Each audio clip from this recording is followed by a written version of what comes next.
tasks like file management, memory management, process management, handling input and output, and controlling peripheral devices such as disk drives and printers. Right? See, I explain you that system software की category में आता है आपका operating system. जैसे ही आप कोई machine या कोई लैपटॉप या अपना खोलते हो तो सबसे पहले आपके सामने आता है operating system. It automatically opens, ये सारा इंटरैक्टिव एनवायरनमेंट आपके लिए क्रिएट करता है, आपके लिए मींस यूजर के लिए। यूजर और मशीन इनके बीच में एक इंटरफेस का काम करता है ऑपरेटिंग सिस्टम। तो जितने भी बेसिक टास्क हैं, जैसे आपकी फाइल मैनेजमेंट है, आप कौन सी फाइल खोल रहे हो, कौन सी फाइल बंद कर रहे हो, फाइल को रीनेम कर रहे हो, राइट? आप कितना मेमोरी बचा हुआ है, कितना मेमोरी का मैनेजमेंट करना है, कितनी मेमोरी स्पेस यूज हो चुका है सेकेंडरी डिवाइसेस में या फिर रैम पे, प्रोसेस कैसे हो रही है, अभी कितनी प्रोसेसेस चल रही हैं, हैंडलिंग कैसे होनी है इनपुट की आउटपुट, ये सारा काम आपका जो हैंडल करता है एट द बैक वो ऑपरेटिंग सिस्टम करता है। That is why it is very mandatory for the system, और ये सिस्टम सॉफ्टवेयर की कैटेगरी पे आता है। तो कुछ popular operating systems include Linux operating system, Windows, VMS, OS, AIX, iOS, Android, ये सब आपने नाम सुने। These are the examples of operating system. So how will we define the operating system? कैसे इसकी definition देंगे? An operating system is a program that acts as an interface between the user and the computer hardware.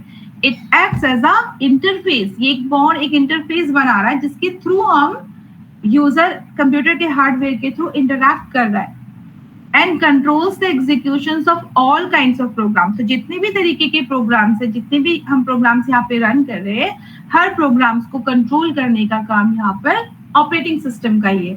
Suppose I am giving a command to the system, मैंने keyboard से कुछ enter किया तो उसको accept करके उसको आपके मॉनिटर तक दिखाना, ये सारा काम आपका हैंडलिंग जो होती है वो ऑपरेटिंग सिस्टम की हो रही है, राइट? सो यहाँ पर see a picture is given over here, hardware and software. Hardware यहाँ पर CPU, RAM, input output devices, जो मैंने आपको सबसे पहले एक पिक्चर में बताया था। CPU, रैम, इनपुट आउटपुट मतलब आपकी इनपुट है, आउटपुट है, रैम है, ये सारे हार्डवेयर की कैटेगरी में आते हैं। और इधर आपकी सॉफ्टवेयर हैं, जो भी सिस्टम सॉफ्टवेयर और एप्लीकेशन दोनों की कैटेगरी है, बट इनके बीच में आया है see operating system. So system software, suppose I am giving an example, I am a user, मैं एक यूजर हूँ, सिस्टम सॉफ्टवेयर ओपन किया मैंने, सपोज मैंने व्हाट्सएप खोला, एक सिस्टम सॉफ्टवेयर है व्हाट्सएप ही, तो मैंने उसे खोला। तो जब व्हेन आई एम एंटरिंग और ओपनिंग माय व्हाट्सएप, तो it will be interacted by the operating system, right? Then operating system will move forward that command to the RAM, right? And whatever the signal it will get from the RAM, then it will be converted to that operating system, that system software, and then the user, right? खुलना होगा तो वो खुल जाएगा, but यहाँ से processing जो उसके बीच में आया है, that is operating system. तो इस तरीके से ऑपरेटिंग सिस्टम, चाहे सिस्टम सॉफ्टवेयर हो चाहे एप्लीकेशन सॉफ्टवेयर हो, कोई भी काम हम कर रहे हैं, बीच में ऑपरेटिंग सिस्टम आपका आता है जो उस काम को हैंडल करता है। So what are the basic functions of an operating system? See it is written here, memory management. Memory management means कितना मेमोरी है, रैम पे कितनी जगह है, सेकेंडरी स्टोरेज कितना है, ये फिल हो गया, कोई डिलीट हो गया तो वहां से उस फाइल को हटाना, ये काम ऑपरेटिंग सिस्टम का है। प्रोसेसर मैनेजमेंट, CPU का सारा मैनेजमेंट ऑपरेटिंग सिस्टम देखता है। डिवाइस मैनेजमेंट, आपकी जो पूरी डिवाइस है उसका पूरा मैनेजमेंट, आपका input output is working well और not, whether your battery is full और नॉट, तो this is device management. File management, file management is here, suppose you create a file in MS Word, तो आपने file create करी और file को कुछ नाम करके सेव कर दिया, तो ये at the back operating system कर रहा है सारा काम, उसे सेव करता है, उसको उस फाइल का एक्सटेंशन दे देता है, उन्हें एक कैटेगरी पे रख, जितनी भी वर्ड्स की फाइल होंगी वो एक जगह पे सेव हो जाएंगी, एक्सेल की फाइल होती है वो सारी एक जगह पे सेव हो जाएंगी, वर्ड की फाइल्स होंगी तो उनमें .doc एक्सटेंशन लगा के अलग से सेव कर देगा, PPT की होंगी, आप प्रेजेंटेशन बना रहे हो, अपने फाइल पे अपना नाम लिखा तो उस नाम के साथ .ppt लगा के उन्हें अलग सेव कर देगा। तो इस तरीके से फाइल मैनेजमेंट का काम भी ऑपरेटिंग सिस्टम करता है। एंड सिक्योरिटी प्रोवाइड कराना, अनऑथोराइज्ड डेटा एक्सेस ना हो आपके सिस्टम पे, ये सिक्योरिटी प्रोवाइड कराना भी ऑपरेटिंग सिस्टम का काम होता है। कंट्रोल ओवर सिस्टम परफॉर्मेंस, आपका सिस्टम परफॉर्म कैसे कर रहा है, इस पे के ऊपर कंट्रोल भी आपका ऑपरेटिंग सिस्टम का होता है। जॉब अकाउंटिंग मीन सपोज एक प्रोसेस, दो प्रोसेस, तीन प्रोसेस, एक टाइम पे आप कितनी प्रोसेस चला रहे हो, कब कौन सी प्रोसेस को चलना है। मैं यहाँ पे वर्ड पे कुछ डॉक्यूमेंट लिख रही हूँ और एट द बैक सपोज मैंने म्यूजिक भी चला रखा है, तो दो प्रोसेस साथ पे चल रही है, तो जॉब अकाउंटिंग वहां पे देखी जाती है। एरर डिटेक्टिंग एड्स, कोई एरर आ जाती है तो मैसेज फ्लैश करके आपके पास आ जाता है, इस प्रॉब्लम से ये नहीं खुल रहा है, या do you want to save it, right. जब आप कोई फाइल पे कुछ काम करते हो, बंद करते हो, तो एक मैसेज फ्लैश होता है आपके पास, do you want to save it, तो ये एक आपकी क्या है, हेल्प है, तो ये ऑपरेटिंग सिस्टम कर रहा है। सपोज आपने कोई फाइल या कोई इंसर्ट कर रहे हो, अपने इंटरनेट से कुछ फाइल डाउनलोड कर रहे हो, तो आपको सिक्योरिटी पर्पस के लिए भी कुछ आता है, या फिर आप कोई एरर करते हो, ठीक है, आपने लिखना कुछ और है, आपकी लिमिट थी लिखने की, आप उस लिमिट से ज्यादा लिख रहे हो, कुछ एंटर कर रहे हो पासवर्ड या कर रहे हो तो रॉन्ग पासवर्ड, या कुछ इस तरीके के एरर आपको दिखाता है, तो वो एड देता है, इससे आपको पता चलता है कि यहाँ पे कुछ एरर है और आप उस एरर को ठीक करते हो। तो ये सब चीज अगर नहीं होती पीछे एट द बैक, तो ये एक हेल्प है आपकी, कि यूजर के लिए ही एक इंटरफेस बना रहा है, ठीक है, तो ये ऑपरेटिंग सिस्टम का काम है। Coordination between other software and user, तो जितने भी सॉफ्टवेयर का कोऑर्डिनेशन है, आपने सपोज हार्डवेयर, सॉफ्टवेयर के साथ हार्डवेयर भी हम लेंगे, यहाँ पे आपने प्रिंटर अटैच किया, आपने कोई लैपटॉप में अपनी पेन ड्राइव अटैच कर दी, तो ये सब कोऑर्डिनेशन को बनाना, आपको शो करना, ये सारा काम आपका ऑपरेटिंग सिस्टम का होता है। तो operating system is a very very important system software. Without operating system आपका सिस्टम ऑपरेट तो क्या खुलेगा भी नहीं, राइट। वैसे तो सारे ही सिस्टम सॉफ्टवेयर मैंडेटरी हैं, कोई भी सिस्टम सॉफ्टवेयर काम नहीं करेगा तो उस लेवल पे आपका वहां पे काम रुक जाएगा, but the most important system software is operating system. तो अदर एक्टिविटीज जो ये करता है, इसी को यहाँ पे लिखा हुआ है, सिक्योरिटी इसका सबसे मेन होता है। by means of password, similar other techniques, unauthorized access of program and data, this is called the security, and this security is provided by the operating system, right? Control over system performance, आपका system कितना अच्छा perform करता है, कितना delay कर रहा है request को, या फिर कितना फास्ट सर्विस प्रोवाइड कर रहा है, ये भी डिपेंड करता है आपके ऑपरेटिंग सिस्टम पे। Job accounting, keeping track of time and resources used by various jobs, means जैसे मैंने अभी बताया था, आप एक समय में मल्टीटास्किंग कर रहे हो, एक से ज्यादा काम कर रहे हो, तो कितना टाइम किस प्रोसेस को देना है, क्योंकि CPU is the main working brain of the computer. आप चाहे कोई भी काम करो, काम तो सीपीयू कर रहा है एट द बैक, राइट। तो सीपीयू को जो काम करवा रहा है, वो operating system at the back देखता है कि इतनी प्रोसेस चल रही है, तो कैसे अपना सीपीयू टाइम शेयर करेगा सबके साथ, राइट, वेरियस जॉब के साथ कैसे रिसोर्सेज शेयर होंगे, कैसे टाइम शेयर होगा, तो इसको एक इन सबको एक जो कंट्रोलिंग देखना है, इसे जॉब अकाउंटिंग बोलते हैं।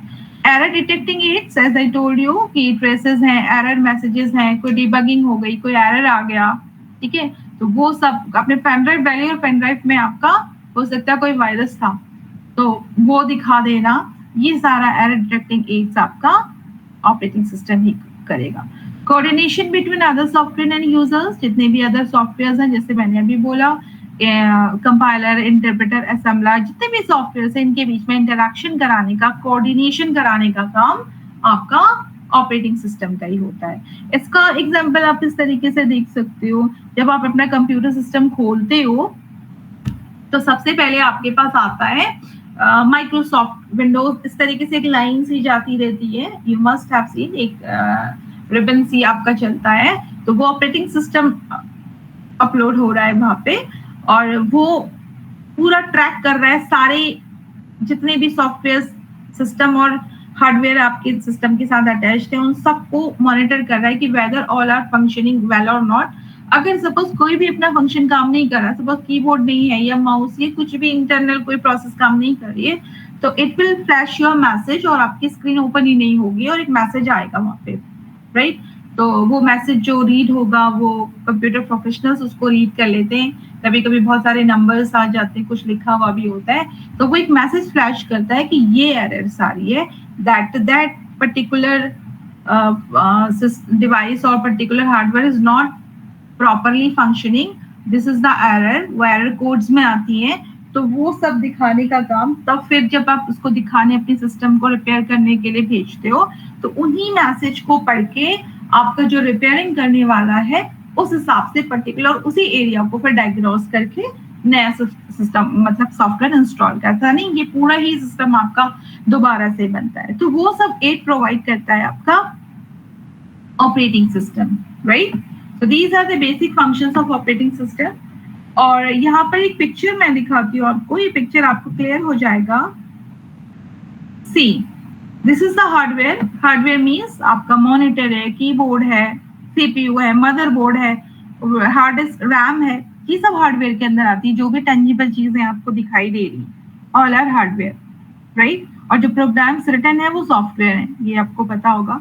तो हार्डवेयर के ऊपर आता है ऑपरेटिंग सिस्टम, और ऑपरेटिंग सिस्टम के ऊपर आती है फिर आपकी एप्लीकेशंस, और एप्लीकेशंस के ऊपर आता है आपका यूजर, ठीक है? या फिर आप इसको एट द बैक देखें, आप यूजर हो, आपने कोई एप्लीकेशन रन करी, कोई ब्राउजर खोल रहे हो, इंटरनेट चलाना चाह रहे हो, तो यूजर आप हो, एप्लीकेशन वो ब्राउजर है, सपोज क्रोम खोलना चाह रहे हो, तो वो जो खुलेगा वो ऑपरेटिंग सिस्टम उसको खोलेगा। तो ये आपकी जो कमांड थी, जो भी आपने कमांड दी कि मुझे ये ब्राउजर खोलना है, इस एप्लीकेशन पे जो भी क्लिक मारा आपने, उसको एक्सेप्ट करेगा ऑपरेटिंग सिस्टम। ऑपरेटिंग सिस्टम क्या है? सिस्टम सॉफ्टवेयर है, राइट?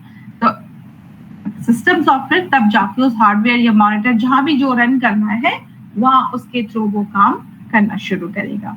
तो इस तरीके का ये पिक्चर से आपको क्लियर हो जाएगा कैसे ऑपरेटिंग सिस्टम बीच पे यूजर और हार्डवेयर के बीच पे काम कर रहा है। ये एक इंटरफेस है, it is a kind of interface. So definition of operating system and the different functions of operating system you must have learned it, right? See, यहाँ पे Microsoft Windows operating system के बारे में बताया है मैंने, जैसे अभी आपको समझाया, because it is a most familiar operating system. Most of the laptops, personal computers have Microsoft Windows as their operating system.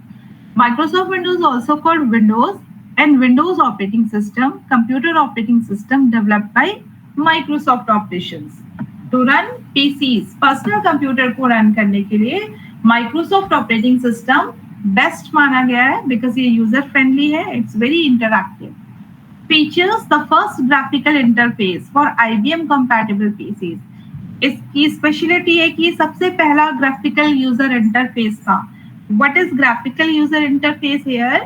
Graphical user interface में सबसे पहले ग्राफिक्स इसी पे आए। इससे पहले कमांड बेस्ड चलता था।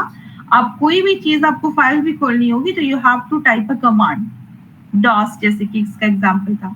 पर डॉस की लिमिटेशन थी कि उस पे केवल कमांड आपको लिखनी होती थी, तब जाके आप सिस्टम को ऑपरेट करोगे।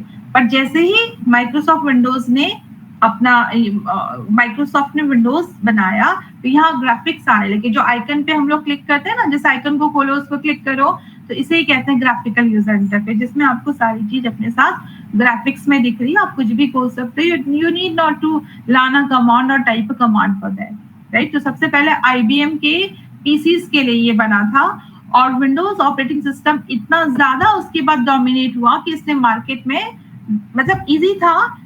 माइक्रोसॉफ्ट विंडोज के बनने के बाद ही पर्सनल कंप्यूटर्स का बूम आ गया था मार्केट में। उसके बाद से ही पीसीस बनने लगे, और ये जो पीसीस हमारे जनरल पर्पस यूज में आ गए थे। Approximately 90% of PCs run some versions of Windows. See 90% जितने भी पीसीस हैं वो विंडोज ही उनके अंदर आपको एज एन ऑपरेटिंग सिस्टम मिलेगा। First version of Windows release इन 85 पे इसका पहला वर्जन रिलीज हुआ था। It was simply as GUI offered an extension of Microsoft existing disk, जो उस वक्त माइक्रोसॉफ्ट का अपना ही डॉस काम कर रहा था, DOS डिस्क ऑपरेटिंग सिस्टम, उसको रिप्लेस किया फिर इस माइक्रोसॉफ्ट विंडोज ने, क्योंकि विंडोज यहाँ पर GUI लेकर आ गया था। Based on the particular license concept that Apple Inc. had used for their Macintosh system software, Windows for the first time allowed DOS users to visually navigate a virtual desktop opening graphical. तो Microsoft का ही DOS भी था, तो Microsoft ने अपने ही DOS को replace करके अपना ग्राफिकल विंडोज शुरू किया और उससे नेविगेट करना सबको बताया कि अब आप कमांड बेस्ड काम नहीं करोगे, आपको कोई चीज अगर ओपन करनी है तो you don't have to write a command, you will have to navigate through these windows, right? इसका नाम इसीलिए विंडोज हुआ क्योंकि you can see everything on the basis of icons, and you just click that icon and you open that file, folder, whatever. और mouse का सबसे पहले use भी यहीं से हुआ, क्योंकि माउस तो तभी यूज होगा ना जब आइकन्स होंगे, कमांड लिखने के लिए माउस यूज नहीं हो सकता, राइट? तो उससे पहले कीबोर्ड ही यूज होता था बिकॉज कमांड पे बेस्ड काम होता था। बट जैसे ही माइक्रोसॉफ्ट आपका विंडोज आया, विंडोज ने ग्राफिकल यूजर इंटरफेस सबके लिए लेकर आया और ये मार्केट में एक बूम आई पीसीज की, और तब से पीसीज का यूज बहुत ज्यादा होने लगा। और इसके बाद फिर इसके बहुत सारे सब्सिक्वेंट वर्जन्स आते रहे और आज भी आते हैं। माइक्रोसॉफ्ट 11, 12, 14 इस तरीके तक आप आ चुका है, आप देख रहे होंगे। तो वो नया नया वर्जन है, नया वर्जन मीन्स कुछ नई एडिशनल फीचर्स ऐड होने के बाद उस पर आप काम कर सकते हो।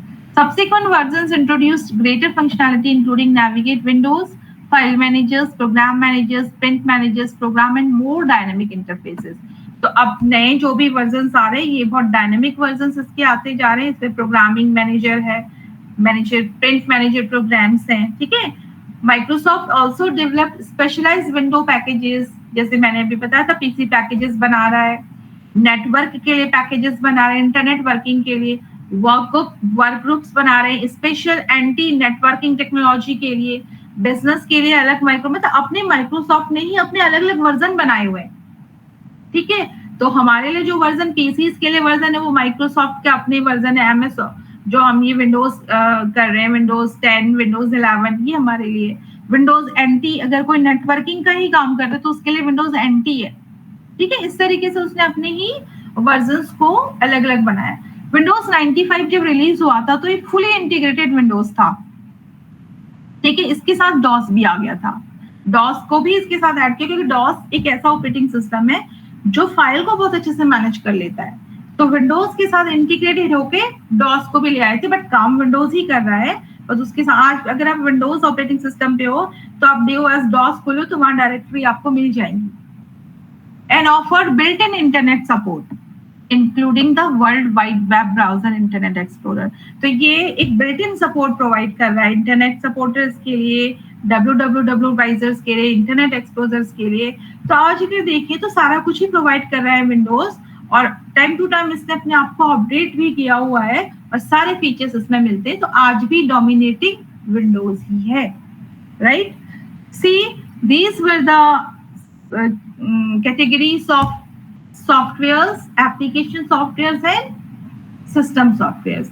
System softwares में the most important software is operating system, and we have described that operating system with and taken the example of Microsoft Windows, right? So students, today we will study till here only. If you have any doubt, you can ask, or you just see these slides.